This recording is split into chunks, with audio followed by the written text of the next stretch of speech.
नमस्कार, जय हिंद प्यारे साथियों। लक्ष्य आईएएस के ऑनलाइन यूट्यूब चैनल पर आप सभी लोगों का बहुत बहुत स्वागत है। आज दरअसल हम बात करने वाले हैं जिस टॉपिक की, उस टॉपिक का नाम है आर्द्र भूमि। वैसे तो हम लोग 2 फरवरी के दिन इस टॉपिक पर विस्तार से चर्चा कर चुके हैं, लेकिन करंट अफेयर की क्लास में चर्चा करते समय शायद कुछ लोगों को अच्छे तरीके से समझ में नहीं आया। त्योहार की छुट्टियां भी चल रही हैं, इंपॉर्टेंट टॉपिक भी है, तो आप इसके बारे में फिर से एक बार जान लीजिएगा, है ना। होली की छुट्टी मनाइए, लेकिन हमने आपसे कहा था ना, साथ में थोड़ा बहुत आपके लिए कुछ काम यहां से कर ही जाएंगे, ताकि आप लोग छुट्टियों के साथ साथ पढ़ाई से दूर ना हो। तो आज हम जानते हैं इसके बारे में, और ये शुरुआत में इसलिए बोल दिया है ताकि आपको ऐसा ना लगे कि उस दिन जो पढ़ाया था उसी टॉपिक को फिर से आप काट करके वहां से डाल दे रहे हैं। ऐसा नहीं है, नए सिरे से रिकॉर्ड किया जा रहा है, ठीक। तो महत्वपूर्ण दिवस की अगर हम बात करें तो प्रत्येक वर्ष 2 फरवरी को हम लोग मनाते हैं आर्द्र भूमि दिवस, यानी वेटलैंड डे।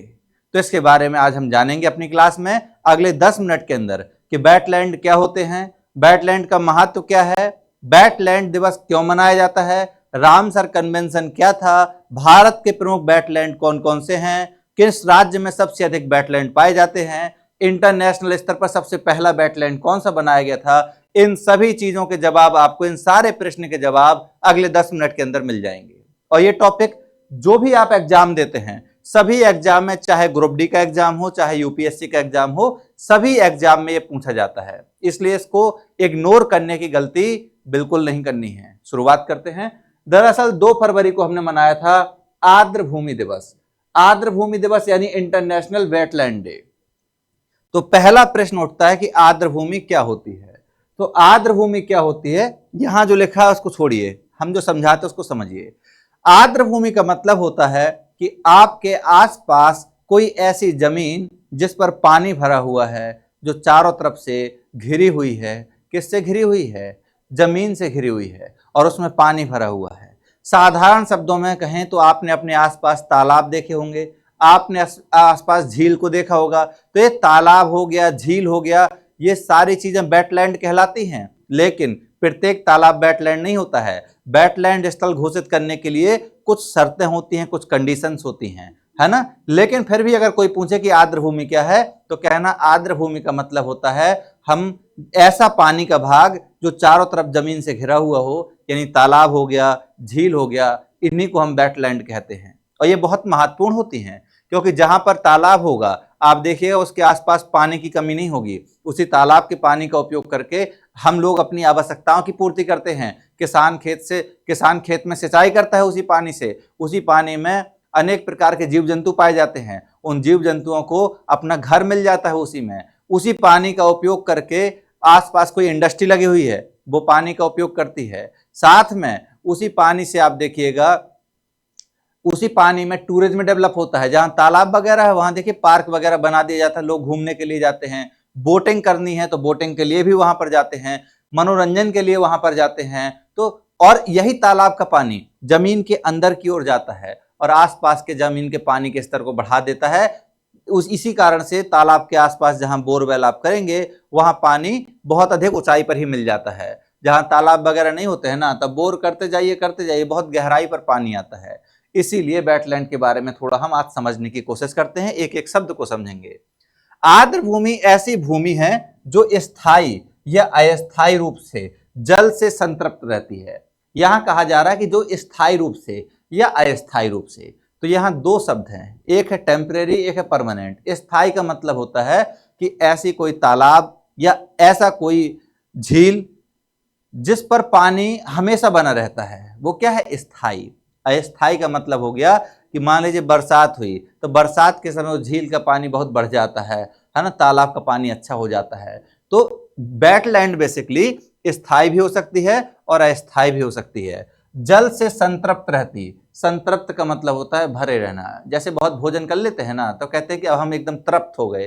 तृप्त का मतलब है अब हमारे पास बिल्कुल क्षमता नहीं है खाना खाने की। इसी प्रकार से जल से संतृप्त का मतलब है कि पानी से एकदम भरी हुई हैं, ठीक। आर्द्र भूमि वह क्षेत्र होता है जहां पानी, मिट्टी तथा वनस्पति का संगम होता है। कोई पूछे और डिटेल में बता दीजिए, तो कहिए आर्द्र भूमि का मतलब है ऐसा क्षेत्र जहां पानी भी है, मिट्टी भी है, वनस्पति भी है। कहेंगे सर ये कहाँ होता है? तालाब में। एकदम होता है। आप तालाब में जाइएगा, तालाब में आप देखेंगे जलकुंभी वाले पौधे लगे होते हैं ना, तालाब को एकदम पूरा हरा कर देते हैं। तो ये क्या है? पौधे हैं। क्यों पौधे लग रहे हैं? क्योंकि उसकी गहराई कम है। यानी कि सीधे शब्दों में कहें तो आर्द्र भूमि पानी से भरा हुआ ऐसा स्थायी या अस्थायी भाग होता है जिसकी गहराई कम होती है, यानी जो छिछला होता है, जिस पर पानी होगा, वनस्पति होगी और मिट्टी होगी, इन तीनों का संगम होता है। कोई भी पौधा अगर उगना है तो उस पौधे को जरूरी है जमीन, और वो जमीन यहाँ मिल जाती है क्योंकि गहराई क्या होती है? कम होती है। तो यही तो यहाँ कहा गया है। यह स्थलीय और जलीय पारिस्थितिकी प्रणालियों के बीच का संक्रमणकालीन क्षेत्र है। यानी देखिए कुछ स्थल और जल दोनों के बीच का क्षेत्र है। क्यों क्षेत्र है? बता देते हैं इसके पीछे कारण क्या है।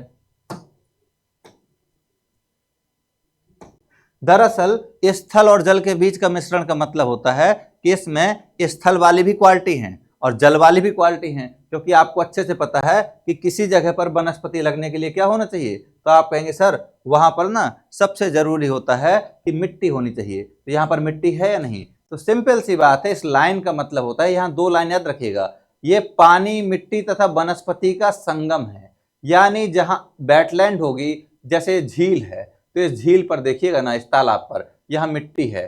क्यों? क्योंकि गहराई इसकी क्या है? कम है, इसलिए यहाँ पर मिट्टी भी पाई जाती है। यहाँ वनस्पति भी होंगे, यहाँ से जड़ें होंगी, यहाँ से पौधे फैले होंगे, ये भी होगा। ठीक है, इस प्रकार से। तो यहाँ मिट्टी भी है, जल भी है और वनस्पति भी है, तीनों चीजों का ये संगम है। और यहाँ कहा जा रहा है कि बेसिकली स्थलीय और जलीय पारिस्थितिकी प्रणालियों का संक्रमण क्षेत्र है। यानी स्थल वाली विशेषताएं भी होती हैं और जल वाली विशेषताएं भी होती हैं। ये है स्थल और ये है जल, दोनों की विशेषताएं होती हैं। इसको कहते हैं क्या? संक्रमण। ठीक, सिंपल सी बात है। यानी वनस्पति भी वहां हो रहे हैं और पानी वाली विशेषताएं भी हैं, मछली भी पाई जाती है वहां, अनेक प्रकार के सांप भी पाए जाते हैं, कछुए भी पाए जाते हैं उसी जमीन में। तो ये दोनों प्रकार की क्वालिटियां वहां पर होती हैं। ठीक, इनमें दलदल, कीचड़ युक्त मैदान, झील, नदियां, ये सारी चीज शामिल हैं। दलदल भी शामिल है। कहेंगे सर दलदल क्या होता है? दलदल का मतलब होता है ऐसी जमीन जिस पर पानी से ज्यादा मिट्टी है। जैसे आप पानी और मिट्टी को मिलाएंगे ना, तो कभी कभी देखिएगा मिट्टी बहुत ज्यादा मात्रा में होती है, चिपचिपी हो जाती है एकदम, है ना, तो उसको कहते हैं दलदल है। ऐसी जमीन जहां दलदल होता है, उस पर अगर आप थोड़ी सा ऐसे खड़े होंगे ना, तो धीरे धीरे धीरे धीरे नीचे की ओर जाने लगेंगे इस प्रकार से, और यही होता है दलदल। तो कोई पूछे दलदल क्या होता है, कहना दलदल ऐसा स्थान होता है जिसमें पानी की तुलना में, मतलब पानी और मिट्टी का मिश्रण होता है जो कीचड़ की तरह लिखता है, उसी को कहते हैं दलदल। और यहाँ कीचड़ युक्त मैदान भी लिखा हुआ है। वही मिट्टी और ज्यादा गंदगी वाली हो जाती है तो कीचड़ बन जाता है। ठीक, जैसे नालियों में पानी बहता रहता है, मिट्टी आती रहती है और दोनों मिलकर क्या बना देते हैं? कीचड़ बना देते हैं। झील है तो झील भी शामिल होती है। झील क्या होती है? कहना झील का मतलब है ऐसा ऐसा पानी का भाग जो चारों तरफ से जमीन से घिरा हुआ है, उसको झील कहते हैं। सिंपल सी बात है। नदियां, तो नदियां आप जान ही रहे हैं कि पर्वतों से निकलकर बहती हैं आगे। और तटीय क्षेत्र, तटीय क्षेत्र का मतलब होता है तट के आसपास का क्षेत्र। जैसे भारत के तट के आसपास देखिएगा तो पश्चिम बंगाल हो गया, है ना, गुजरात हो गया, आंध्र प्रदेश हो गया, महाराष्ट्र हो गया, केरल हो गया, गोवा हो गया, तमिलनाडु हो गया, इनके आसपास का क्षेत्र तट का। आर्द्र भूमियां प्राकृतिक, यानी कहा जा रहा है कि आर्द्र भूमियां प्राकृतिक भी हो सकती हैं। प्राकृतिक का मतलब होता है जिसको हमने नहीं बनाया है। कभी भी कहीं पर भी एक शब्द लिखा हो प्राकृतिक, तो प्राकृतिक का इतना ही मतलब होता है कि उसको हमने नहीं बनाया है, उसको बनाने में हमारा कोई योगदान नहीं है। तो आर्द्र भूमियां जो होती हैं ये प्राकृतिक भी होती हैं। कोई पूछे एग्जाम्पल दीजिए, कहना नदियां, नदियां हम थोड़ी बनाए हैं, जब बनी थी अपने आप बह रही हैं कंटिन्यू। और कृत्रिम तालाब, कृत्रिम तालाब जैसे आपके आसपास देखिएगा कुछ तालाब होगा तो उसका इतिहास पढ़िएगा कि इसको इन राजा के द्वारा खुदवाया गया था, या इन राजा के समय में बनवाया गया था, या सरकार ने उसको खुदवाया है। सिंपल सी बात है, ऐसा तालाब हो सकता है जो जैव विविधता और पानी की शुद्धता के लिए आवश्यक है। सिंपल सी बात है। आर्द्र भूमियों का महत्व इसलिए है क्योंकि आर्द्र भूमि जैव विविधता उत्पन्न करती हैं। जहां पर ऐसा तालाब है, जहां पर ऐसी झील है, जहां पर ऐसी नदियां हैं, वहां पर अनेकों प्रकार के जलीय जीव रहते हैं, अनेकों प्रकार की वनस्पतियां रहती हैं, और अनेकों प्रकार के कीट रहते हैं, इसीलिए इसको कहते हैं जैव विविधता। जैव विविधता का मतलब है कि अलग अलग प्रजाति के बहुत सारे जीव और बहुत सारे वनस्पति एक साथ मिल जाना, इसीलिए महत्वपूर्ण है। आर्द्र भूमियों को प्रकृति के गुर्दे यानी किडनी ऑफ द लैंडस्केप भी कहा जाता है। जिस प्रकार से हमारे शरीर में क्या होते हैं, गुर्दे होते हैं, किडनी का काम क्या होता है, ब्लड को प्यूरिफाई करना यानी रक्त को शुद्ध करना, छानना। इसी प्रकार से नेचर में पानी को छानने का या शुद्ध करने का काम कौन करते हैं, ये वेटलैंड करते हैं। इसी कारण से इनको प्रकृति के गुर्दे भी कहा जाता है। ठीक, अब बात करते हैं प्रकार के। वैसे तो सामान्य रूप में हमने थोड़ा सा जान लिया, लेकिन एक एक पॉइंट को समझेंगे। अगर हम प्रकार की बात करें तो आर्द्र भूमि दो प्रकार की बेसिकली मुख्य रूप से तो देखा जाए, एक होती है अंतर्देशीय आर्द्र भूमि। अंतर्देशीय आर्द्र भूमि का मतलब होता है कि तट के पास नहीं होगी, अंतर्देश यानी अंदर, समझ में आ रहा, सीमाओं के अंदर है, देश के अंदर है, उसको कहते हैं अंतर्देशीय आर्द्र भूमि, जिसमें आपकी नदियां आएंगी, झील आएंगे, दलदल आएंगे, किसी देश के अंदरूनी हिस्सों में जो होते हैं, यानी आपके शहर के आसपास जो आपको दिखाई दे रहे हैं वो सब क्या है, अंतर्देशीय आर्द्र भूमियां हैं। ठीक है, इसमें ये सब आ जाएंगे, नदियां, झील, दलदल। और दूसरा तटी में क्या आ जाएगा, तो तटी मतलब तट के पास पाए जाते हैं। तो मैंग्रोव वन के बारे में आपने सुना होगा, पश्चिम बंगाल में जाइएगा, सुंदरबन का नाम सुना है, तो उसी के आसपास मैंग्रोव वन पाए जाते हैं। मैंग्रोव वृक्ष होते हैं, वृक्षों की प्रजाति है। इनकी विशेषता यह है कि सामान्य रूप में कोई पौधा होता है ना, उसकी जड़ें नीचे की ओर होती हैं, इसकी जड़ें कैसी होती हैं, यहाँ से ऊपर की ओर मुड़ी हुई हैं, इस प्रकार से, यही इनकी विशेषता है। और तट के पास इनका सबसे बड़ा रोल यह है कि अगर कोई लहर आती है समुद्र की, कोई सुनामी आती है, उसके प्रभाव को कम कर देते हैं। जैसे ये लगा हुआ है मैंग्रोव वृक्ष, अब सुनामी आ रही है यहाँ तेजी से, तो इससे टकराएगी, ये क्या करेंगे, इसके इस साइड क्या है, जमीन है, अगर ये नहीं होता तो इस जमीन को काट देते, जमीन के हिस्से को काट कर बहा कर ले जाते। तो अगर तट के आसपास मैंग्रोव वन है तो ये तरंगों के प्रभाव को या लहरों के प्रभाव को कम कर देते हैं। तो तटीय क्षेत्रों में मैंग्रोव होते हैं और प्रवाल भित्तियां होती हैं। प्रवाल भित्ति का मतलब है छोटे छोटे से जीव होते हैं, और वो जीव क्या करते हैं, उनको जूओजेंथेली कहते हैं उन जीवों को। ये बेसिकली दूसरी चीजों के साथ मिलकर सहयोग करके एक अपना अलग से घर बनाते हैं। इसका टॉपिक हालांकि ज्योग्राफी में डिटेल से डिस्कस किया है, कोई छोटा टॉपिक नहीं है, ये बहुत बड़ा टॉपिक है। ठीक है, आगे देखिएगा,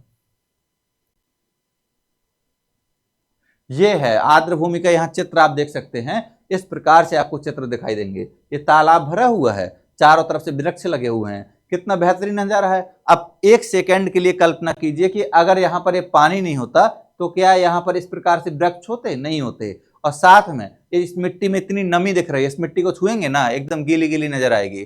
कारण क्या है, इसी पानी के कारण, समझ में आ रहा है। इसी के आसपास के क्षेत्रों में पानी भी इससे मिल रहा होगा, ग्राउंड वाटर लेवल भी अच्छा होगा, और बहुत सारे पशु पक्षी जीव जंतु इसका पानी पीने के लिए भी आते होंगे। इतना ही नहीं, इसके अंदर अभी ये ऊपर से तो बहुत शांत लग रहा है, इसके अंदर देखेंगे सैकड़ों नहीं हजारों प्रकार के जीव जंतुओं की प्रजातियां इसके अंदर होंगी। आपको तो सिर्फ मछली पता होता है ना, मछली होगा, मेढक होगा, इतना ही, लेकिन बहुत सारी प्रजातियां इसके अंदर होती हैं, उनको अपना निवास मिल जाता है, आश्रय मिल जाता है। तो ये चीज है डायवर्सिटी, समझ में आ रहा। इसी प्रकार से इसको देखिए, कितनी बेहतरीन शानदार संरचना बनी हुई है ना। छोटा सा क्षेत्र है, लेकिन ये क्या है, वेटलैंड है, आर्द्र भूमि है। ये देखिए इतने सारे जीव जंतु, ये पक्षी पानी पीने के लिए आ रहे हैं यहाँ, तो ये सारी चीज मैटर करती हैं। अब देखिए रामसर कन्वेंशन, दरअसल एक दौर ऐसा था, इसके बारे में जानने से पहले थोड़ा सा स्टोरी सुन लीजिए। एक समय ऐसा था जब इंसान आंख मीच करके क्या कर रहा था, पेड़ पौधों की कटाई कर रहा था। तालाब जहां पर हुआ करते थे, तालाब को नष्ट करके वहां पर क्या करता था, अपना मकान बनाता था, फैक्ट्री लगाता था। तो दुनिया में इस कारण से बहुत नुकसान हुआ। कहा कि इतनी इंपॉर्टेंट चीज, हमने आपको फायदे बताए ही हैं, एक तालाब के कितने फायदे हैं, एक झील के कितने फायदे हैं, इतनी इंपॉर्टेंट चीज को इंसान समझ ही नहीं रहा महत्व। तो इंसान का दिमाग इस पर दौड़ाने के लिए कि बाबू समझो इसके महत्व को, आर्द्र भूमि है, ये खेल नहीं है, आर्द्र भूमि का महत्व समझो। अगर ये खत्म हो गया ना तालाब तुम्हारे यहाँ से, तो पानी की एक बूंद के लिए तरस जाओगे।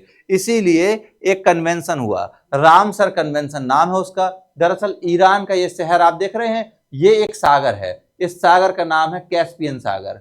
क्या नाम है, कैस्पियन सागर। और इस कैस्पियन सागर के तट पर एक शहर है, इसी शहर का नाम है रामसर। क्या नाम है, रामसर। यहां पर एक मीटिंग होती है, कन्वेंशन होता है, और उस कन्वेंशन में यह तय किया जाता है कि अब हम पूरी दुनिया में जो भी वेटलैंड है उनको संरक्षण प्रदान करेंगे। हालांकि हर तालाब का संरक्षण नहीं करेंगे, ऐसे सभी वेटलैंड का संरक्षण करेंगे जिनका बहुत अधिक महत्व है, जिस पर बहुत सारे पशु पक्षी जीव जंतु निर्भर हैं, जो बहुत ज्यादा डाइवर्सिटी रखता है, उनको संरक्षण करेंगे। पूरी दुनिया में एकमात्र लीगल रूप से बाध्यकारी समझौता यही है जिसके माध्यम से आर्द्र भूमियों को संरक्षण किया जाता है। रामसर कन्वेंशन आर्द्र भूमियों के संरक्षण और उनके विवेकपूर्ण उपयोग के लिए एक अंतर्राष्ट्रीय संधि है। इस पर 2 फरवरी 1971 को ईरान के रामसर शहर में हस्ताक्षर किए गए। यानी ईरान का शहर है रामसर, वहां दिन था 2 फरवरी का और वर्ष था 1971 का। 1971 के समय यहां पर सम्मेलन हुआ और वहां पर बहुत सारे देश के लोग इकट्ठे हुए। उन्होंने इस पर सम्मेलन में हस्ताक्षर किए कि ठीक है, हम भी इस बात पर सहमत हैं कि हमको वेटलैंड का संरक्षण करना चाहिए। और 1971 में, जबकि 1975 से इसके प्रावधान लागू हुए। देखिए, कोई भी कानून जब बनाया जाता है ना, तो ऐसा नहीं कि उसको अगले दिन से लागू कर दिया जाए, क्योंकि कानून बनाना और कानून लागू करने में अंतर होता है। लागू करने के लिए थोड़ा सोचने विचारने का समय चाहिए। तो 1971 में समझौता हुआ था, जबकि 1975 से इसके प्रावधान लागू हो गए थे।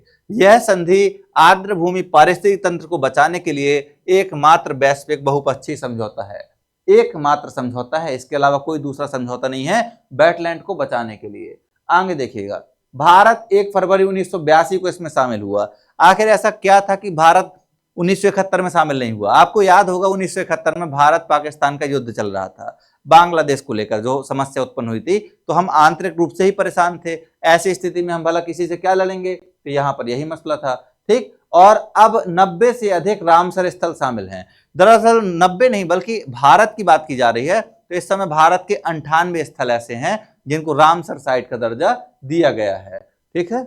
आगे देखते हैं। रामसर संधि के तहत देश अपने सभी वेटलैंड का समझदारी से उपयोग करने। अब समझदारी से उपयोग करने का मतलब समझिएगा।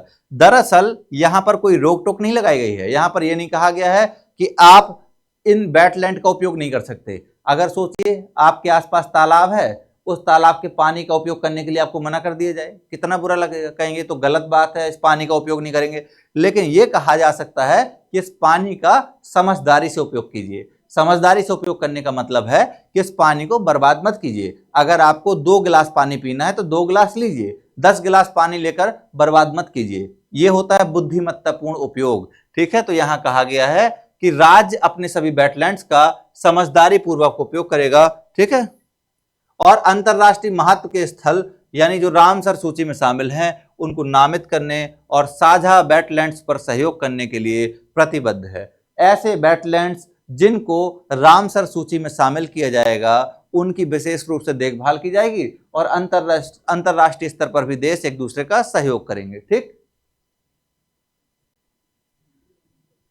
अब हम इसके महत्व की बात करें कि क्या महत्व है इस वेटलैंड का। यह भी एक जरूरी क्वेश्चन है कि आखिर इतना महत्व क्या है। तो एक एक पॉइंट को समझते हैं। जल स्रोतों का संरक्षण और पुनर्भरण।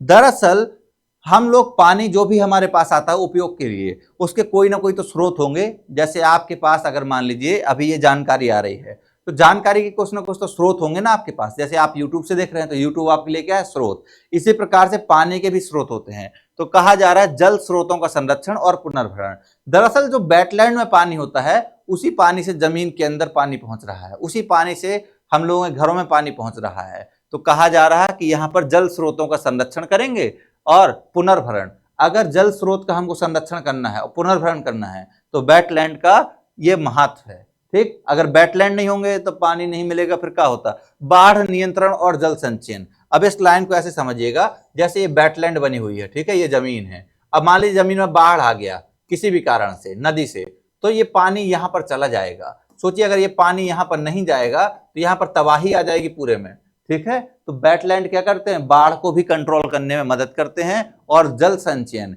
यानी जल को स्टोर करने, संचय करने का मतलब होता है स्टोर करने। जैसे गड्ढा बना हुआ है, अब पानी होगा तो इसके ऊपर गिर जाएगा अंदर, तो बढ़िया आराम से भविष्य में काम आएगा, है ना।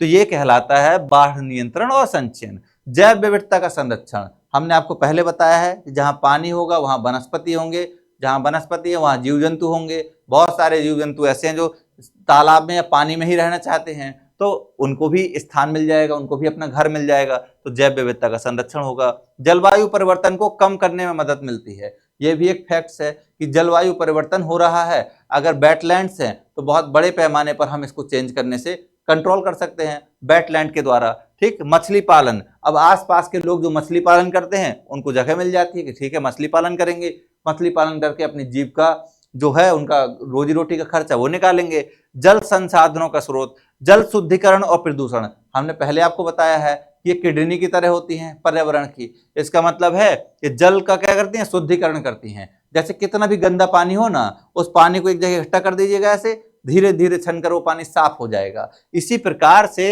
ये जल शुद्धिकरण में काम आते हैं और प्रदूषण के नियंत्रण में भी इनका रोल है। तटीय क्षेत्रों की सुरक्षा, जहां पर वेटलैंड होंगे वहां पर कोई बाढ़ आएगी, सुनामी आएगी, तो उसको क्या करेंगे, रोकने का प्रयास करते हैं, तट को संरक्षित रखते हैं। पर्यटन और रोजगार, आप खुद जानते हैं जहां तालाब होगा, झील होगी, नदियां होंगी, आप घूमने के लिए जाते हैं तो लोगों को टूरिज्म का भी प्रमोशन मिलता है यहां से। ठीक, पारिस्थितिकी संतुलन बनाए रखना, एनवायरमेंट में बैलेंस बनाए रखते हैं। समझ में आ रहा है? बैलेंस बनाने के लिए क्या होता है कि पर्यावरण पारिस्थितिक तंत्र में जीव जंतु भी हों, इंसान भी हों, सब कुछ हो, तो ये भी एक काम है इसका। सांस्कृतिक और ऐतिहासिक महत्व, बहुत सारे तालाब ऐसे होते हैं जहां लोग पूजा पाठ करने के लिए जाते हैं। जैसे अगर हम छठ पूजा की बात करें तो छठ पूजा में भी हम लोग देखते हैं नदियों में होती है, तालाबों में पूजा होती है। तो ऐसे बहुत सारे रीति रिवाज हैं भारत में। तो आप देखिएगा हर घर में कभी ना कभी आपको तालाब की, नदी की जरूरत पड़ती है। क्यों? क्योंकि ऐसे त्योहार होते हैं, मान लीजिए देवी जी बन रहे हैं तो देवी जी को विसर्जित करना है ना, ये सारे काम होते हैं, तो उसके लिए भी आपको ये सांस्कृतिक महत्व भी है इसलिए। ठीक, भारत के रामसर स्थल, 31 जनवरी तक भारत में रामसर स्थलों की संख्या 98 हो चुकी है और 1.3 मिलियन हेक्टेयर से अधिक क्षेत्र में फैले हुए हैं। यानी 1.3 मिलियन हेक्टेयर से ज्यादा बड़े भूभाग में ये वेटलैंड फैले हुए हैं। गुजरात के छारीदंड और उत्तर प्रदेश के पटना पक्षी अभ्यारण्य को इसमें शामिल करने के बाद ये संख्या बढ़ी है। पहले 96 थी, लेकिन इस वर्ष 2 इसमें रामसर स्थल और शामिल किए गए हैं। पहला है गुजरात का छारीदांड और दूसरा है उत्तर प्रदेश का पटना पक्षी अभ्यारण्य। इनके नाम याद रखिएगा, एग्जाम में एकदम पूछे जाएंगे। आगे देखिएगा, प्रमुख राज्य, यानी कौन कौन से प्रमुख राज्य हैं जहां ये है। तमिलनाडु में सबसे अधिक रामसर स्थल हैं 20। अगर पूछा जाए भारत में सबसे अधिक रामसर स्थल कहां हैं तो कहिएगा तमिलनाडु में। और इसके बाद इनकी संख्या 10 उत्तर प्रदेश में है। दूसरा स्थान उत्तर प्रदेश का संख्या के लिहाज से। नवीनतम स्थल हमने आपको बता दिया है। 2025 में अगर देखेंगे छत्तीसगढ़ का कोपरा जलाशय जो कि 95वां स्थल बना, और कोपरा छत्तीसगढ़ का पहला रामसर स्थल है। ये दोनों पॉइंट याद रखिएगा। 95वां रामसर स्थल बना छत्तीसगढ़ का कोपरा जलाशय। छत्तीसगढ़ में एक कोपरा जलाशय है, बहुत बड़ा तालाब टाइप का, उसको 95वां रामसर स्थल घोषित किया गया है। और छत्तीसगढ़ में इसके पहले तक एक भी नहीं थे। छत्तीसगढ़ का एक पहला रामसर स्थल बना। राजस्थान का सिलीसेड़ झील 96वां जलाशय बन गया, और गुजरात के छारीदांड 97वां जो अभी बताया था, और उत्तर प्रदेश का पटना पक्षी अभ्यारण्य 98वां बन गया है रामसर साइट। ठीक, भारत का सबसे बड़ा अगर रामसर स्थल देखा जाए तो सुंदरबन आर्द्रभूमि है। ये कहाँ है? पश्चिम बंगाल में।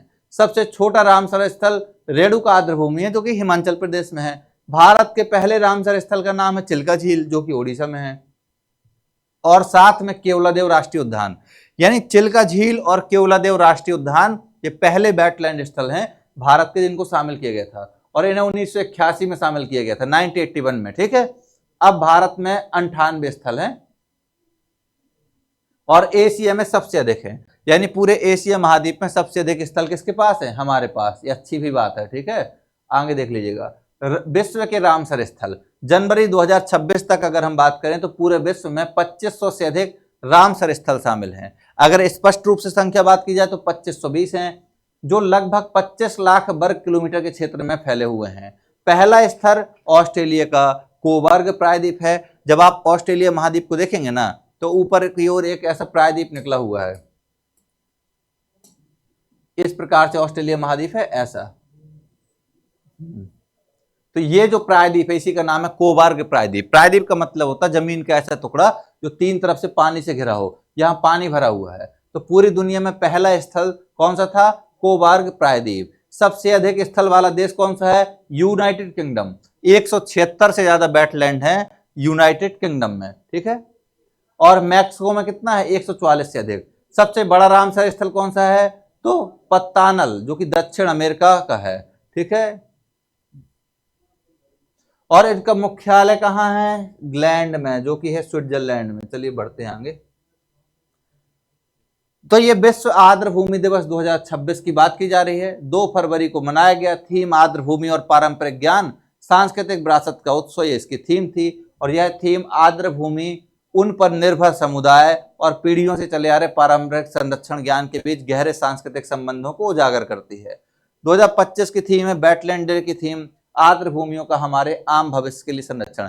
बेसिकली थीम का मतलब होता है कि कुछ ना कुछ ऐसा बताइए वेटलैंड के बारे में जिससे हमें उसका महत्व समझ में आए।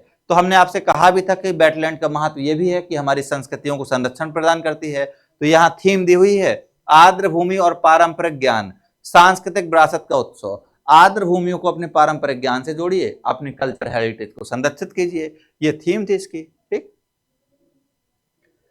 कुछ आर्द्र भूमियों की बात करें अगर भारत की, तो सुंदरबन आर्द्र भूमि पश्चिम बंगाल में है। ये भारत की सबसे बड़ा रामसर स्थल है। चिल्का झील उड़ीसा में है। यह भारत की पहली और सबसे बड़ी खारे पानी की झील है और रामसर साइट है। भारत की पहली रामसर साइट कौन सी है, चिल्का झील। केवलादेव अभ्यारण्य भी, तो ये खारे पानी की झील है, ये भी याद रखिएगा। वेम्बनाड कोल आर्द्र भूमि केरल में है। ये भारत की सबसे लंबी झील है। पूछे कि भारत की सबसे लंबी झील, तो वेम्बनाड कोल वेटलैंड, ठीक है। भीतरकनिका, ये मैग्रोव वन है जो कि उड़ीसा में है। ये प्रमुख तटीय पारिस्थितिक तंत्र है। केवलादेव घना राष्ट्रीय अभ्यारण्य राजस्थान का है, 1981 में नामित किया गया, सबसे पुराने रामसर स्थलों में से एक है। लोकटक झील मणिपुर में है। ये पूर्वोत्तर भारत की सबसे बड़ी झील है। इनके नाम आपको देखने होते हैं, बाकी बहुत सारे हैं, ठीक है। बुलर झील जम्मू कश्मीर में है, भारत की सबसे बड़ी मीठे पानी की झीलों में से एक है। पौंग झील हिमाचल प्रदेश में है। ये एक कृत्रिम झील है। कृत्रिम झील का मतलब है इसको इंसानों ने बनाया। नल सरोवर झील अभ्यारण्य गुजरात में है, पक्षियों के लिए प्रसिद्ध है। पूर्व कोलकाता आर्द्र भूमि पश्चिम बंगाल में है। ये शहर के प्राकृतिक सीवेज उपचार की प्रणाली के लिए प्रसिद्ध है, ठीक है। उत्तर प्रदेश में 11 से अधिक स्थल हैं, कोई दिक्कत नहीं है। तमिलनाडु में सबसे अधिक साइट हैं, ये पहले ही क्लियर कर दिया गया है। तो उम्मीद है कि आपको ये समझ में आ गया होगा। यहाँ कुछ क्वेश्चन दिए हुए हैं, इनके जवाब आप सोचिएगा। जैसे आर्द्र भूमियों को प्रायः प्रकृति के गुर्दे की संज्ञा क्यों दी जाती है, तो यहाँ ये ऑप्शन है। हालांकि विकल्प के आंसर भी दिए हुए हैं इनके, ये देख लीजिएगा, लेकिन आप इसको क्वेश्चन को देख लीजिएगा ध्यान से। रामसर कन्वेंशन के संबंध में निम्नलिखित विकल्पों में से विचार कीजिए। रामसर कन्वेंशन, इतना जो समय आपको दिया जा रहा है इसलिए ताकि आप अपने आप सोचकर इसके जवाब दें, बाकी तो हम इसको दिखा ही दे रहे हैं इसके जवाब क्या हैं, ठीक।